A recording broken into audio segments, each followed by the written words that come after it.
Bonsoir et bienvenue sur Diego Football. Ce soir à 17h se déroulait le match entre Clermont et le PSG. Un match qui s'est soldé sur un score de 0-0 tout à fait logique. Côté Clermontois, ils ont vendu chèrement leur peau. Voilà, ils ont mis en place un bloc bas, ils ont bien défendu, ils ont su produire du jeu puisqu'ils sont créés plusieurs occasions sorties par Donnarumma. Donc ils ont vendu chèrement leur peau, ils sont pas laissés impressionner par le PSG et ils ont su produire du jeu. Donc voilà, un point chèrement acquis et voilà qui va leur permettre de travailler sur les prochaines semaines. Maintenant à eux d'être capables de reproduire ce type de match face à des concurrents directs. Donc voilà, un bon point acquis par Clermont. Par contre, côté PSG, c'est clairement 2 points de perdus. Donc voilà, ils ont eu la possession, ils ont créé d'énormes occasions. Donc ils ont eu en face d'eux un duo exceptionnel, mais pas que. Voilà, ils ont manqué de justesse dans la finition. Et aujourd'hui, quand on est le PSG, qu'on a dépensé 350 millions sur le mercato, on peut pas se contenter d'annuler à Clermont, c'est pas possible. Voilà, quand vous avez Ramos, Colomwani, Dembélé, Mbappé, Barcola sur le terrain, non, là c'est plus possible. Voilà, le bilan comptable du PSG aujourd'hui est loin d'être exceptionnel, hein. Ils ont fait 3 victoires, 3 nuls, une défaite. Donc ils ont déjà perdu 7 points en 7 matchs. Voilà, le précédent bilan comme celui-ci, c'était la saison après Covid, où ils avaient perdu 6 points lors des 2 premiers matchs.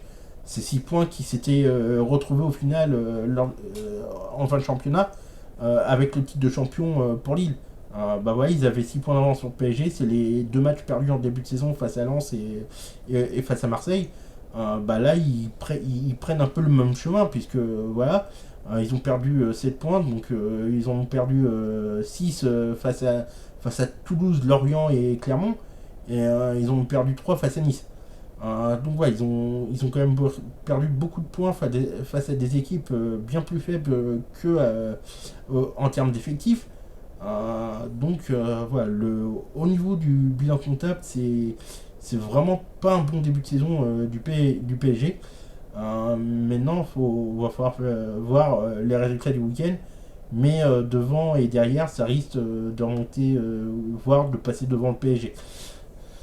Donc attention, le PSG risque de batailler plus durement que les autres saisons pour aller chercher un titre de champion de France s'il continue dans cette voie.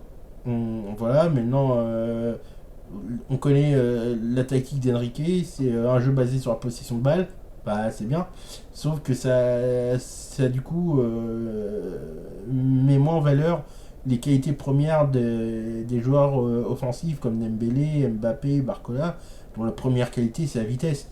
Donc j'ai envie de dire, ce jeu de possession il est pas fait pour vraiment leur style de jeu.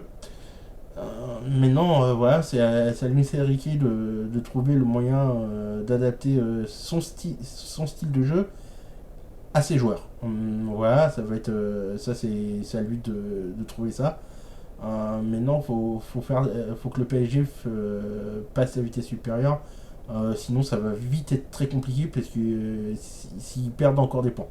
Euh, voilà, les clubs de derrière et de devant sont assez proches. On est en début de saison.